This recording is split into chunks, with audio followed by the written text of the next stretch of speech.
1932 में जब ब्रिटिशों ने आम्बेडकर के विचारों के साथ सहमति व्यक्त करते हुए अछूतों को पृथक निर्वाचिका देने की घोषणा की, कम्युनल अवार्ड की घोषणा गोलमेज सम्मेलन में हुए विचार विमर्श का ही परिणाम था। इस समझौते के तहत आम्बेडकर द्वारा उठाई गई राजनीतिक प्रतिनिधित्व की मांग को मानते हुए पृथक निर्वाचिका में दलित वर्ग को 2 वोटों का अधिकार प्रदान किया गया। इसके अंतर्गत एक वोट से दलित अपना प्रतिनिधि चुन सकते थे व दूसरी वोट से सामान्य वर्ग का प्रतिनिधि चुनने की आजादी थी। इस प्रकार दलित प्रतिनिधि केवल दलितों की ही वोट से चुना जाना था। इस प्रावधान से अब दलित प्रतिनिधि को चुनने में सामान्य वर्ग का कोई दखल शेष नहीं रहा था, लेकिन वही दलित वर्ग अपनी दूसरी वोट का इस्तेमाल करते हुए सामान्य वर्ग के प्रतिनिधि को चुनने से अपनी भूमिका निभा सकता था। ऐसी स्थिति में दलितों द्वारा चुना गया दलित उम्मीदवार दलितों की समस्या को अच्छी तरह से तो रख सकता था, किंतु गैर उम्मीदवार के लिए यह जरूरी नहीं था कि उनकी समस्याओं के समाधान का प्रयास भी करता।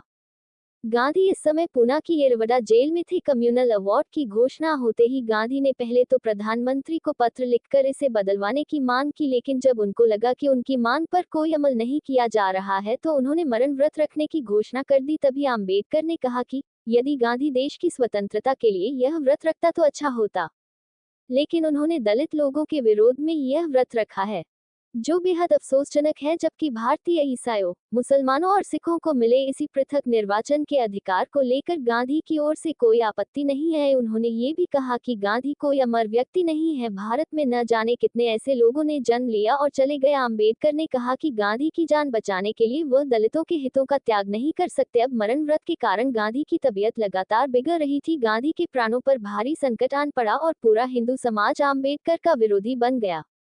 देश में बढ़ते दबाव को देख आम्बेडकर 24 सितंबर 1932 को शाम 5 बजे येरवडा जेल पहुंचे। यहां गांधी और आम्बेडकर के बीच समझौता हुआ, जो बाद में पूना पैक्ट के नाम से जाना गया। इस समझौते में आम्बेडकर ने दलितों को कम्युनल अवार्ड में मिले पृथक निर्वाचन के अधिकार को छोड़ने की घोषणा की, लेकिन इसके साथ ही कम्युनल अवार्ड से मिली 78 आरक्षित सीटों की बजाय पूना पैक्ट में आरक्षित सीटों की संख्या बढ़ाकर 148 करवा ली। इसके साथ ही अछूत लोगों के लिए प्रत्येक प्रांत में शिक्षा अनुदान में पर्याप्त राशि नियत करवाई और सरकारी नौकरियों से बिना किसी भेदभाव के दलित वर्ग के लोगों की भर्ती को सुनिश्चित किया और इस तरह से आम्बेडकर ने महात्मा गांधी की जान बचाई। आम्बेडकर इस समझौते से असमाधानी थे। उन्होंने गांधी के इस अनशन को अछूतों को उनके राजनीतिक अधिकारों से वंचित करने और उन्हें उनकी मांग से पीछे हटने के लिए दबाव डालने के लिए गांधी द्वारा खेला गया एक नाटक करार दिया। 1942 में आम्बेडकर ने इस समझौते का धिक्कार किया। स्टेट ऑफ माइनॉरिटी इस ग्रंथ में भी पूना पैक्ट संबंधी नाराजगी व्यक्त की है। भारतीय रिपब्लिकन पार्टी द्वारा भी इससे पहले कई बार धिक्कार सभाएं हुई हैं।